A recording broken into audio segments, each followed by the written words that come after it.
আবারও বন্ধুরা, স্বাগতম আপনাদের আমাদের গ্রামের সবুজ প্রকৃতির মাঝে।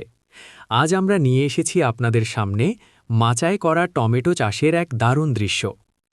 দেখুন বন্ধুরা, কি সুন্দরভাবে মাচার উপর ঝুলে রয়েছে টমেটো গাছগুলো।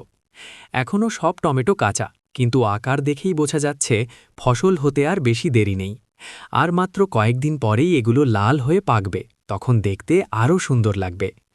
মাচায় টমেটো চাষ করলে যেমন জায়গার সঠিক ব্যবহার হয়, তেমনি গাছ সুস্থ থাকে, রোগ কম হয় এবং ফলনও হয় অনেক ভালো। খোলা বাতাস আর পর্যাপ্ত রোদ পাওয়ায় টমেটোর বৃদ্ধি হচ্ছে একদম স্বাভাবিকভাবে। এই টমেটোগুলোর গায়ে কোনো দাগ নেই, রং খুব সুন্দর আসছে, যা প্রমাণ করে সঠিক যত্ন আর পরিচর্যা করলে ফল কত ভালো হয়। বন্ধুরা, আপনাদের যদি এই মাচায় টমেটো চাষের ভিডিওটি ভালো লাগে তাহলে অবশ্যই লাইক করবেন।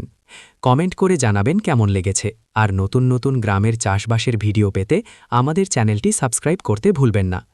ধন্যবাদ বন্ধুরা, আবার দেখা হবে নতুন একটি ভিডিও।